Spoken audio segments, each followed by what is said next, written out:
कल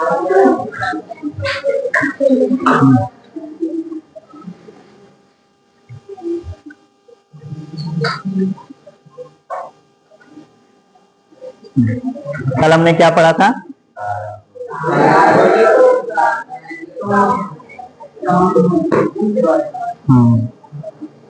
साउंड के बारे में, कहां से साउंड बूम तक, ठीक है। आज हम थोड़ा सा तरंग के कुछ गुण के बारे में पढ़ेंगे, कुछ अवलोकन, कुछ परिभाषाएं उससे रिलेटेड, है ना। तो इसीलिए टॉपिक हमने दिया तरंगों से संबंधित शब्दावली, है ना। जो उसमें बराबर तरंग जहां शब्द आएगा तो उसमें ये चीजें प्रयोग में आएंगी। तो तरंगों से संबंधित कुछ परिभाषाओं के बारे में, जैसे पहला है एम्पलीट्यूड, आयाम कहा जाता है इसको, है ना। तो आयाम क्या होता है?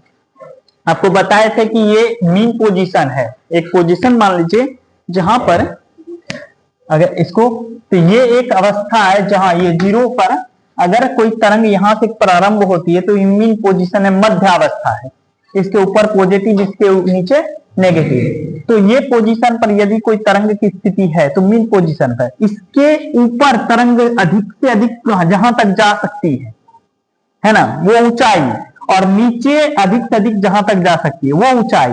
ये ऊंचाई जो होती है मैक्सिमम, जो जहां तक वो तय करती है अपना सफर, ऊपर ऊंचाई तक मैक्सिमम जो हाइट होती है, वही विस्थापन या वही ऊंचाई आपका कहलाता है एम्पलीट्यूड या आयाम, है ना।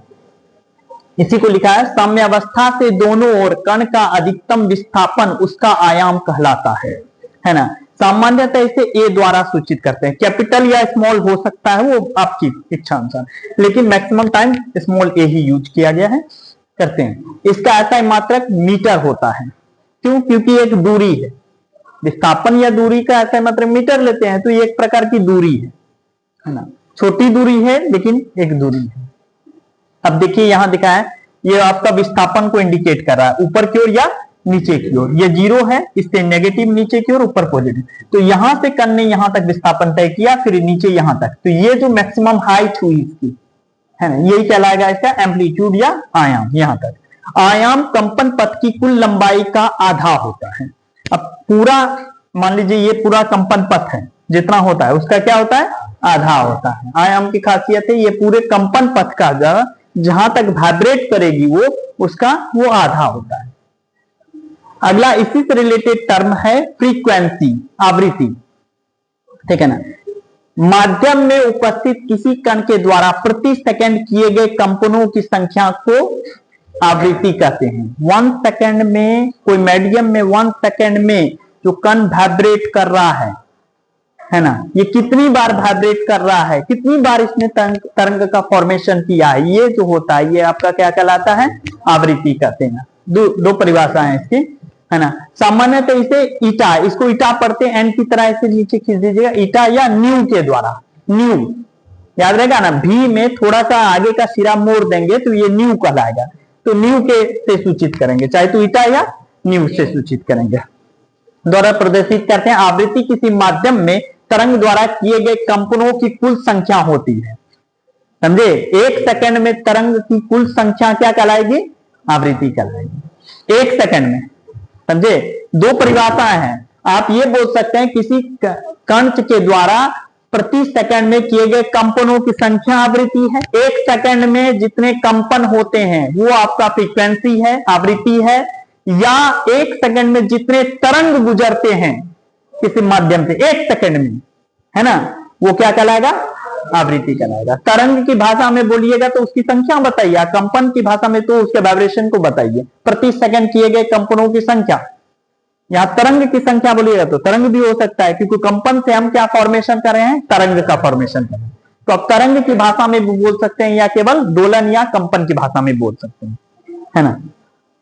तो कुल संख्या होती है। आवृत्ति का मात्रक, अब सेकंड ले रहे हैं, कंपनों की कुल संख्या पर सेकंड लेते हैं, 1/सेकंड लिखते हैं या प्रति सेकंड लिखते हैं, और प्रति सेकंड को ये हर्ट्ज कहा जाता है, शॉर्टली HZ। तो आवृत्ति का मात्रक, ऐसा मात्रक क्या हुआ? हर्ट्ज, HZ, है ना। 1 हर्ट्ज बराबर 1 पर सेकंड होता है, 1 प्रति सेकंड, इसको सेकंड इनवर्स 1 लिखा जाता है, माइनस ऊपर पावर दे देते हैं। हर्ट्ज नाम जर्मन वैज्ञानिक रुडोल्फ हर्ट्ज के सम्मान में रखा गया है, समझे। जैसे न्यूटन हम रखते हैं, तो न्यूटन साहब के सम्मान में रखते हैं, पास्कल रखते हैं, पास्कल साहब के सम्मान में रहते हैं। इसी तरह हर्ट्ज साहब के सम्मान में ये रख दिया गया था इसका मात्रक, है ना। अब देखिए यहां बताते हैं, अगर ये तरंग है, अब मान लीजिए यहां तक में एक ये दूरी फिक्स है, ये भी दूरी फिक्स है, और 1 सेकंड में हम मानते हैं कि यहीं तक दूरी तय करना है तरंगों को, ठीक है। तो 1 सेकंड में ये अगर कुल तरंग की बात करें तो ये एक तरंग हो गया, यहां से लेके यहां तक एक तरंग, मान लो एक पूरा दोलन हो गया, एक पूर्ण दोलन हो गया। और फिर ये तरंगों की बात करेंगे तो ये 2 ऊपर उठे हुए तरंग दिखाई दे रहे हैं। इसमें बात करेंगे तो ये 1 2 3 4 5 दिखाई दे रहे हैं। समय उतना ही लग रहा है 1 सेकंड, लेकिन इसमें ज्यादा तरंगे गुजर रही हैं, इसमें कम तरंगे गुजर रही हैं। तो अभी हमने कहा कि तरंगों की संख्या डिसाइड करेगी कि आवृत्ति क्या है ना। तो पहले वाले मीडियम में आप देख के ही बता देंगे कि इसकी आवृत्ति कम है, इसमें बोलेंगे कि इसकी आवृत्ति अधिक है। तो 1 सेकंड में कंपन ज्यादा है ना, अगर कम है तो आप बोलेंगे आवृत्ति भी क्या होगी, कम होगी। 1 सेकंड में यदि कंपन अधिक होगा तो आवृत्ति भी क्या होगी, अधिक होगी, है ना। अतः कम तरंग, है ना, कम आवृत्ति, कम 1 सेकंड में कम कंपन, है ना। अधिक तरंग का मतलब होगा 1 सेकंड में अधिक कंपन अर्थात अधिक आवृत्ति। इस तरह से इसको अलग अलग तरीके से डिफाइन कर सकते हैं, है ना। आवृत्ति अधिक है, तरंगे ज्यादा गुजर रही हैं 1 सेकंड में, वाइब्रेशन ज्यादा हो रहा है 1 सेकंड में, ठीक है। आवृत्ति कम है, इसका मतलब क्या है, कम वाइब्रेशन हो रहा है, कम तरंगे गुजर रही है 1 सेकंड में, ठीक है। इसी से रिलेटेड एक टर्म है कि अब तरंगे गुजरेंगे तो उसको कुछ समय तो लगना चाहिए, है ना। जो समय लगेगा वो उसका टाइम पीरियड कहलाता है, आवर्तकाल। एक पूर्ण दोलन या कंपन में लगे समय को आवर्तकाल कहते हैं। पूर्ण दोलन मतलब ये कंपन, अब ये यहां से लेकर यहां तक आपका दूरी तय करेगा, तो ये कुल दूरी यहां से यहां तक तय करने में जितना आपको टाइम लगा, पूरा दोलन तो यहां पूरेगा, ये अर्ध दोलन हुआ, यहां हुआ पूर्ण दोलन, एक पूरा दोलन तय करने में जितना समय लगा उसको आवर्तकाल कहते हैं, है ना। मतलब यहां टाइम पीरियड, इसने ये कण शुरू हुआ यहां से यहां तक गया, फिर वापस यहां तक आया, फिर यहां आया, अब एक पूर्ण हो गया, पूर्ण दोलन हो गया। तो इस तरह से ये तरंग यहां से यहां तक आई, तो ये तरंग आधा, ये तरंग आधा, तो पूरा तरंग इस तरह से। तो पूर्ण तरंग होने में जितना लगा उसको टाइम पे वो उसका है, इसे टी द्वारा, कैपिटल टी द्वारा सूचित करेंगे, एवं इसका ऐसा मात्रक सेकंड होगा क्योंकि वो भी एक प्रकार का समय ही है ना। अब आवृत्ति तथा वर्तकाल में संबंध की बात करें तो आपको बताएं कि 1 सेकंड में जितना समय लगेगा, है ना, 1 सेकंड में जितना कंपन होगा, है ना, वो उसकी आवृत्ति कहलाएगी। तो हम कहते हैं एक पूर्ण दोलन या कंपन में लगा समय बराबर टी है, टी सेकंड। तो हम उल्टा कर सकते हैं कि टी सेकंड में एक पूर्ण कंपनों की संख्या कितनी होगी, 1 होगी। ये कह सकते हैं ना, टी सेकंड में पूर्ण कंपनों की संख्या है 1, इसलिए 1 सेकंड में कितना होगा, 1/t। तो घुमा लेते हैं इधर,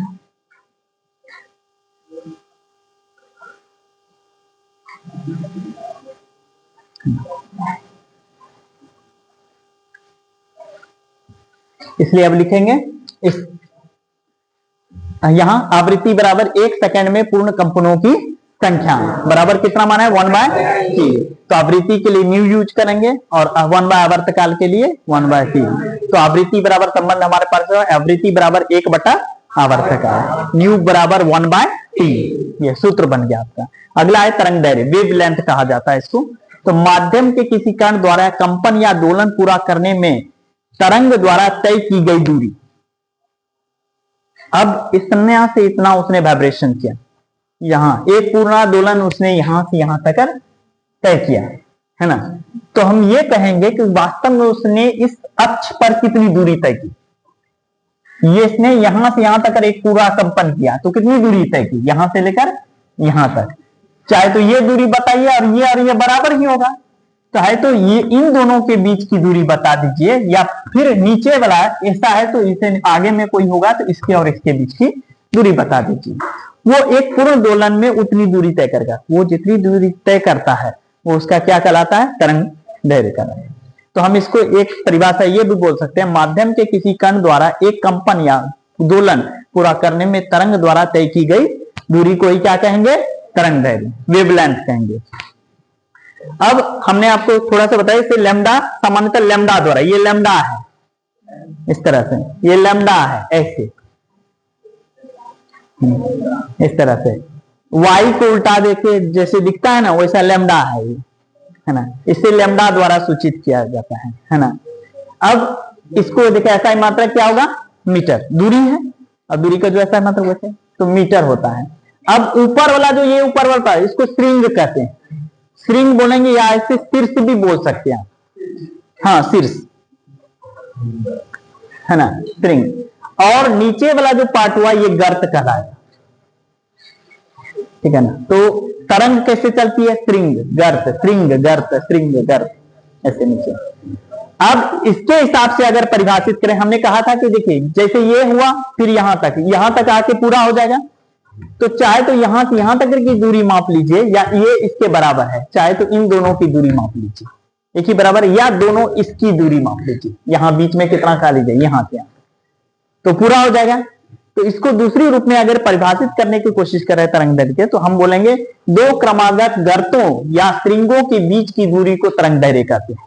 सिंपल परिभाषा होगी, है ना। तो दो क्रमागत श्रृंगों, चाहे तो दोनों ऊपर की दूरी नाप लीजिए उनके बीच की दूरी, या नीचे की दो क्रमागत श्रृंगों की दूरी या क्रमागत गर्तों के बीच की दूरी, नीचे वाले, है ना, ये गड्ढे जो है इनकी दूरी माप लीजिए, ये भी हो सकता है ना। तरंग की चाल अब अगला टॉपिक है। तो किसी माध्यम में विक्षोभ 1 सेकंड में जो दूरी तय करती है उसे तरंग की चाल कहते हैं, इसे स्मॉल v द्वारा सूचित किया जाता है। 1 सेकंड में तरंग जितना ट्रेवल करेगा, सेकंड 1 सेकंड में, एकांक समय में तरंग जितनी भी दूरी तय करेगा वो उसका चाल है ना।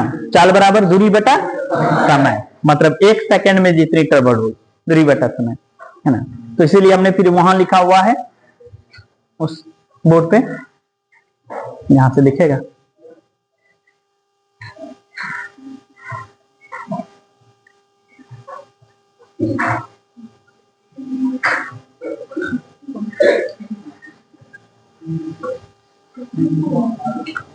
तो तरंग की चाल बराबर दूरी बटा समय, और दूरी क्या हुआ, वहां तरंग दैर्घ्य ले रहे हैं, तरंग में दैर्घ्य में ही दूरी, तो हमारे पास तरंग दैर्घ्य भी है, तो तरंग दैर्घ्य, और समय क्या हुआ उसका, आवर्तकाल।